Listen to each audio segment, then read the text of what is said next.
Welcome back to another, what are we calling this? Sample episodes of Keeping It Real podcast. I'm Sweet Tea, and I'm going over past episodes where I talk with people from when I started the show up until now. And this one includes a mix of one from 2018, 2017, 2018, and one from 2022, and one I did this last year that I'm reliving.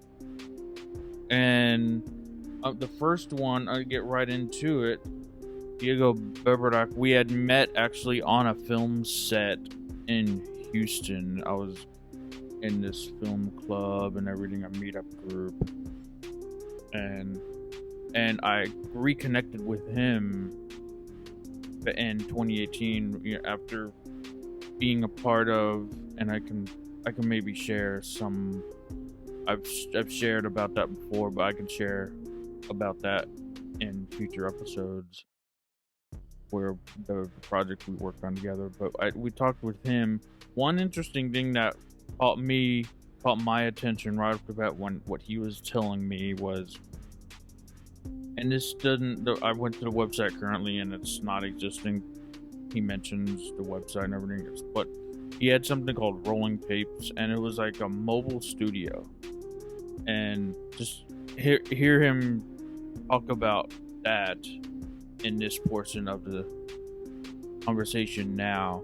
Full episodes I can link down below, everything. But here's Diego Bieberach, actor. He moved out to Atlanta, and he had aspirations to head over to Los Angeles, Hollywood, and everything. But here he is now, Diego Bieberach.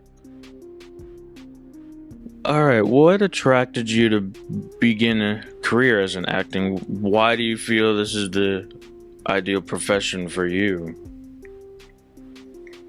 Right.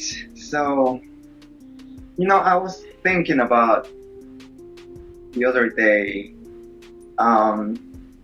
of like my early years when I was a little boy. I'm from Peru. I'm from Lima, Peru, and where I grew up, I didn't grow up in I grew up in a lower income part of the town. So I never saw acting as an opportunity, as a career opportunity, something that I could really pursue. But I remember when I was little, I asked my mom, it's like, hey, how do you get into commercials and whatnot? And like, how do you do these things? And she said, oh, you got to go to castings. Like, okay, what are castings? And so she took me to a casting, an open casting. And for some reason, we didn't make it in. And then after that, like, I just didn't think about it anymore. Like I said, it didn't seem like an opportunity to me until my college years. I was in my last semester of engineering in college, Texas Tech University. And I was watching The Amazing Spider-Man with Andrew Garfield. And I was like, man, what does that guy have that I don't? He's got two arms, I got two arms, he's got two legs, I got two eyes as well. It's the same thing. So I was like, okay, like, what do I need to do to get there? So I paused the DVD, and then I went to the theater department. I started asking around. It's like, hey, I want to do this. How do I do it? And so one person directed me to another one, and finally they said, there's an agent that comes into town twice a month. So I scheduled an appointment with her.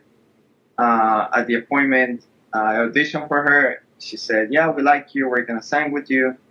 But you got to take classes because you've never taken any. It's like, okay, that sounds fair. So I started taking classes, and a month into it, I got my first commercial. I was like, wow, this is amazing. And yeah, like, I really, really liked it. It was like, on being on set, it was just great. Also, the pay was amazing. And then just the classes were just so much fun. And yeah, that's what got me into it. Now, why I decided that this was the right career for me. It's because after I graduated, I started working as an engineer for corporate America, and I worked as an engineer for 3 years, 3.5 years. And don't get me wrong, I like engineering. It's just that when I was going back home every day, I felt that there was something missing. There was something still that wasn't fulfilling me. So I kept asking myself, like, what's next? What else do I need to do to feel that need fulfilled? So I started taking acting classes again, and I remember how much I liked them. And I started getting involved into more short films, independent films. That's where I met you, and I was like, yes, this is really what I need to do. So that's when I started planning what I just told you. I planned it for 2 years. So, as you know, we all know, and like anything else, connections are a big part of the industry. How many connections have you made that maybe led to a role on a project? Whew. Well, networking is always huge. Um, no matter where you are, what level you are, where are you in your career, networking and connections are always big. Um, Not just to get you to the right role, but also because it will help you learn. Maybe you can develop your own project as well. Sometimes I hear a lot of actors say, "Man, like I don't get cast on many things." Then the response to that is, "Well, if you don't get cast, why don't you make your own project and write something for yourself and get a couple of people that those connections. Get a DP, get a director, get a writer, put them all together, and let's work on something together." So that has helped a lot. That has led me into a role. I had a few ones. Not long ago, I was uh, I was in a theater play, in a one act play, and I met this girl.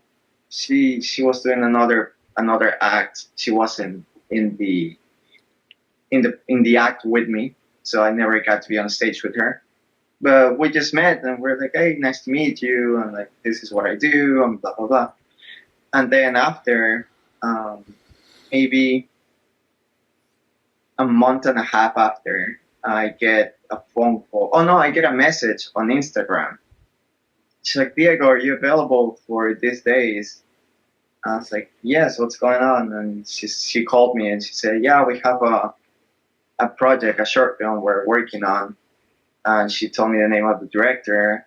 I looked her up, and she had some great stuff that she had done. It's like, okay, yes, I am available. So there are those times where they call you. It's like, "Diego, like, you were great on this thing because we saw you, and now we want you again." So keep in mind of that too. When you make the connections, uh, you always make a good impression for them. Always work your best. Tell me a little about rolling tapes, real quick, because Oh, our well, initial talk was a very interesting thing that you started up. yes. So rolling tapes is a business I just started up. It just started 3 weeks ago, as a matter of fact. So what rolling tape is a mobile taping service. So what a taping service is, to start off, it's a place to where actors go to film auditions. Whenever there's a role up for grabs for a movie, a TV series, the casting directors send about 40 to 60 actors an audition. The first audition, at least here in Atlanta, is for the most part, I would say 85-90% of the time on a video. So the actors have to go to a professional taping service. So you can have professional lighting, professional sound, and professional look to it, and a reader behind it. And so actors have to go to these studios But now rolling tapes is what I did. I bought a bus, a shuttle bus, an airport bus, and I remodeled the whole thing, the inside. So now I have a studio on wheels. So instead of the actors having to go to the studio to tape it, now we'll be bringing the studio and the taping service to them to make this a lot more convenient. And if they want to do it during their break time at work, they're able to do that. Or if maybe they're on set, like I had times where people is on set and they're not able to leave, and it's like I need to get this audition done. Like, don't worry about it. I'll bring rolling tapes with me, and we'll get it done. So yeah, like it's getting a lot of attention, and I like that. It's a good service, and it's starting to help out people. I always heard we have TriCasters. These TriCasters in the streaming world, but that I work in, they're often called studio in a box, or what I'm using to record this right now, studio in your hand. But what you have this van that you transferred into a studio in a box on wheels, and you just take the recording studio to the person who needs the reel. That's a very cool concept, and I don't think a lot of people are. Now there's studios in truck. There's studio TV trucks, but this is a studio on a more personal level. It seems to me. Yes, it's it's studio. Is you don't whenever you because the feel that I wanted out of it was where you not feel you're walking into the truck, but you're walking into studio. And I think it has achieved that. Whenever you walk in, you're in a studio, taping studio. It does make people feel comfortable once they're in there. So, yeah, it's a new concept. Nobody else is doing that. This is the first of a kind. This next one I had connected with. I actually didn't I kind of hang or didn't really connect in person with him, but I did connect with eventually Jon Quenard, and met over at in the School of Greatness community. And something that caught my attention, what he said, and that's in this segment, is how he overcame the hard thoughts, and how essentially how he used the COVID times, the pandemic times, step back, sit back, think by himself, meditate. He got out of bad habits, and he found new habits, and like there's a whole other thing. How he used the pandemic to essentially get sober from all the stuff that he's been doing, like from bad habits, and how he overcame that. So that's this section of the episode coming up right now. Thinking about he has you really thinking about your mission, your meaningful mission, as he's now coming to say things now. He has you think about your meaningful mission, and he's like, what do you want to do? What do I want to do? I always wanted to be on like a production broadcast team, and now I kind of am, and I have been since 2010 with a sports network region, and now I'm with one of the regions too professionally. Or I help the social media team with distribution and publishing stuff there. And he helped me realize, and that group helped me realize that to connect more with that side of the world too. And I started up the podcast started calling it In the Film World with Sweet Tea.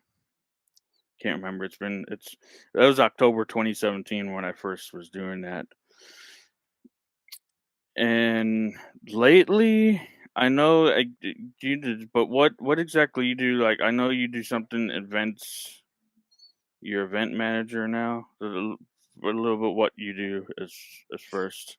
Yeah, so I graduated in 2017 from the University of Richmond, and moved to New York. Found a dream job as a first marketing hire of an event technology startup. So we basically help events build a website and an app that they could use for their events, and so they could connect people at the event. They could give them a schedule so people could plan out their event before even getting on site. And it was truly amazing. We started with a team of less than 10, and in 4 years we grew, I think, to more than 25 people. Um, and and then I over the course of I would say a year during the pandemic, I started burning out. I started not taking care of my health, going to sleep at 1, 2, 3, sometimes 4 a.m., waking up and being stressed at work, not not essentially resetting at the end of each day with some kind of healthy routine. Um, and I think because of my background as a athlete and competitor, I have a lot of stamina, and so for an entire year, I basically told myself it's gonna be okay. It's gonna be okay. Like, you got this. But I kept doing the same cycle of going to sleep late. I was vaping a lot, and personally, that wasn't helping my stress. And I wasn't eating that well, and I was smoking a ton of weed. And to shove down the emotions of me not being fulfilled at work. Then after that, I left. I quit the startup in September of last year, 2021, and I went on 3 to 4 months of trying to reset, being basically like stuck at home, not being able to work or anything. And then I went. The only thing that helped me was starting small projects at home, and living life very simply. Then I went on the internet. I was like, I need to do something drastic. I need to make a change here. So I went on a 10-day meditation retreat where you don't talk, you don't have a phone, you don't have any books, you're not journaling or anything. You're just meditating for 10 hours a day, like 1 hour at a time, and eating and sleeping, and just, thinking through your life, basically, while you're in your thoughts. And that helped me reset and become sober, and create like a daily meditation routine, that has helped me a lot in really in many ways, and has helped me get out of a huge slump, basically. Um, but yeah, that's kind of the path of my last 4 to 5 years so far. But would you say one thing that supported you when you're controlling your thoughts, when you're the best thing? The best thing that supports me to control my thoughts. That's the question. Yes. I think in the last 9 months, just to give you context, I've been meditating anywhere from 15 minutes to 2 hours a day consistently. And I've noticed that my thoughts are like, it just doesn't stop, and it's never going to stop, probably. Well, it's not. That's what makes me human, That's what makes everyone human. So for me to, by the way, I feel like I don't want to sound like I'm an expert or anything. Like, I just, um, I feel like I have 5 to 10% more control over my thoughts after the last 9 months. And so that's not much, but it feels like a big thing when I compare it to myself a year or 2 years ago. All you need is 1%, right? Yeah, yeah, that 1% each day. 1% makes a big difference. Yeah, for me, it's just a couple percent over the last Mm. 9 months. And we're talking at an interesting time because I would say from February to August, September, um, I was on a consistent high-ish, like there are ups and downs every day, but on a I was feeling 10 times better than I was last year. Now that we're talking, the past month, I've been lower in some aspects. So I think it's an interesting time that we talk because I can speak about how I can controlling my thoughts while being sort of in a dip, so to say. But the one thing that's helped me the most by far is Vipassana meditation, which is the act of following your natural breath. It's almost like letting and just observing it and letting the breath breathe me and noticing that it's automatic and that I'm like my thoughts and everything in my head isn't really me almost. I'm just observing life through this like body and and after doing this for 15, 20, 45 minutes, an hour in the morning, an hour in the evening, it's become easier to quiet down the mind and have thoughts that arise that are more helpful or more compassionate or more positive than the ones that are super negative. And yeah, so yeah, to answer your question, it's Vipassana meditation. It's being able to quiet down the mind for an extended period of time and then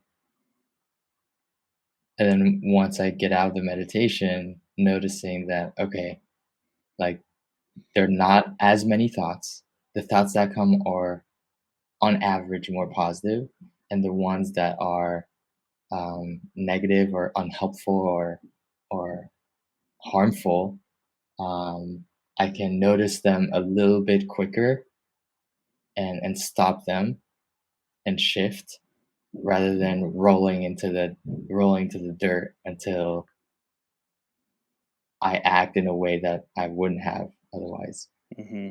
But I do want to say that it has taken me a lot of time to and a lot of effort to instead of rolling into my negative thoughts and feeling depressed about something for an hour straight or like 3 days straight, with all of that effort I've done in the past 9 months, instead of rolling in the dirt for 3 days straight, I'll only roll in the dirt for two and a half. So it's I just want to say it's been really helpful, but it's also not like I feel like a superhero, like Hmm. at all.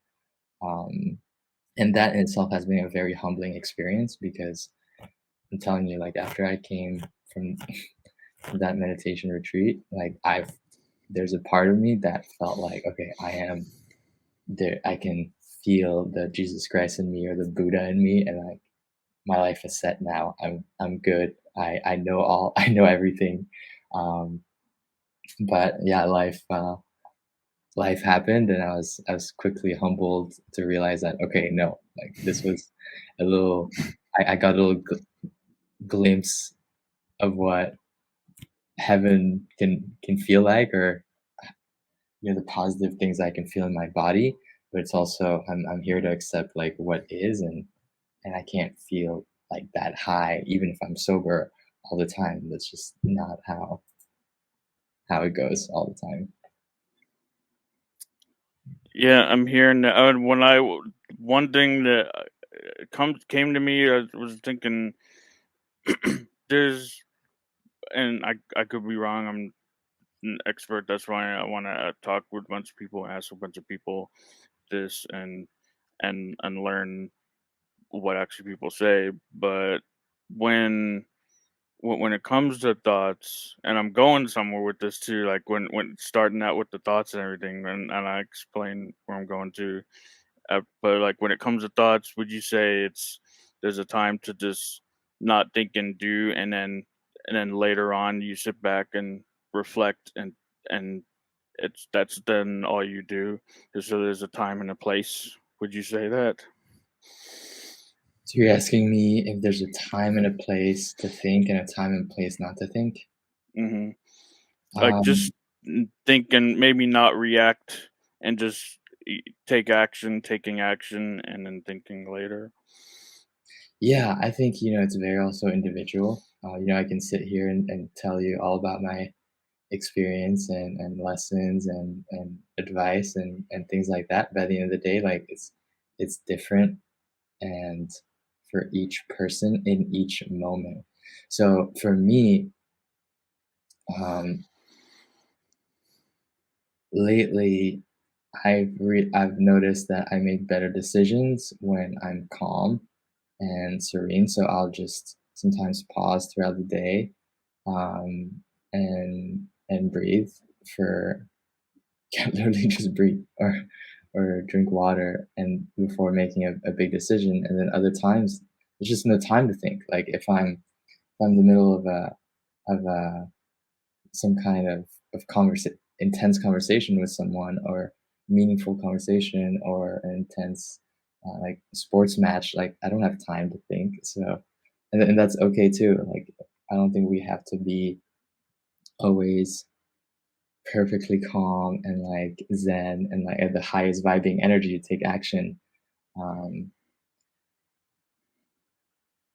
yeah, which is a trap that I've fallen into a lot actually. The trap of thinking that I need to be this like really high vibing individual at all times the and then and then take action from there, but that's just not possible. In this next segment, someone who I had ran it back in 2024. All of a sudden, I'm social media. I'm posting all these things on social media on what I'm doing, and I'm getting this guy, super positive actor that I knew at the time, just kept liking my stuff on social media. So I finally I connected with him, and back got in connections in the DMs, and we got into talking, and super positive guy, super cool dude, actor, lives out in Los Angeles, and for all in dealing with those fires out in Los Angeles. I can't imagine what everyone's going through with those fires, and hopefully they're subsiding and being managed and maintained and everything. But Sam Barnhoorn, I talked with coming up next.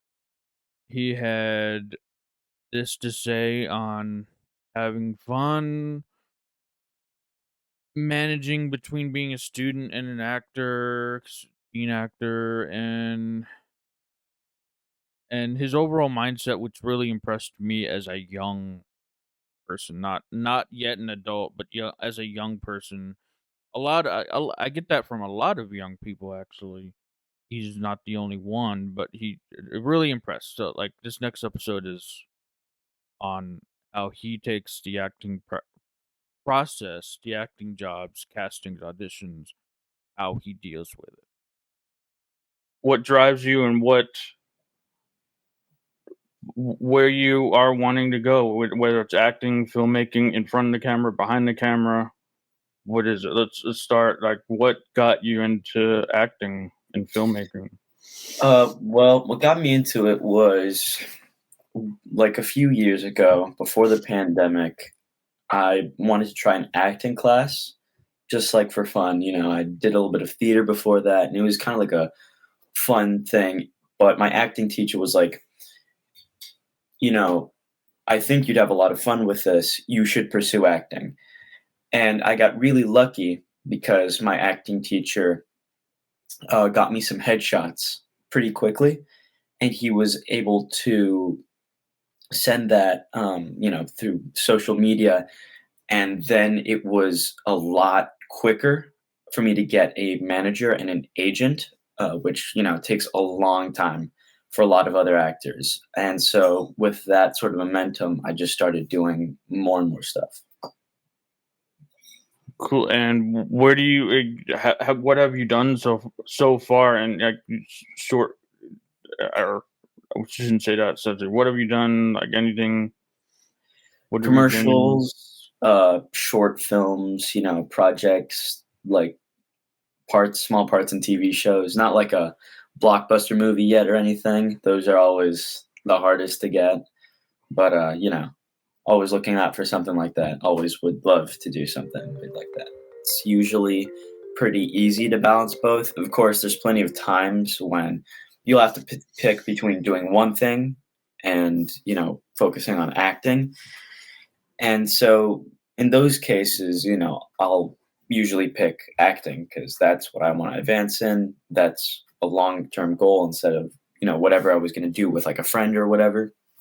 And so it's about keeping your priorities and make sure you're always like moving forward. Like when it gets heavy, when it gets busy, what I do is I just, I put my phone away as far away as possible because that's it just captures all your attention, and it just like once you start scrolling, you lose like an hour already. Yeah, for sure. Eliminate the distractions when, especially something that you need something to focus on. Eliminate it, and then you come back to that later. Get into the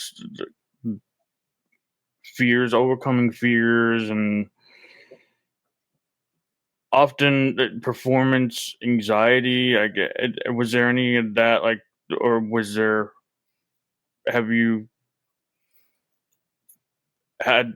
faced any like performance anxiety like that? Managed stage fright, nervousness, and how did you overcome that? I think everybody feels a little bit of performance anxiety, like a little bit of like, especially when people are watching you, especially once you're on set. If it's not like a self tape, once everybody's seeing you, you get a little bit of performance anxiety. For me, like stage fright has never been like a super big issue. I know that like one big statistic is that like more Americans fear like public speaking than like death is like something you hear thrown around a lot. But I did a lot of like speaking sports throughout middle school, and I still do now. So I've just gotten used to that a lot.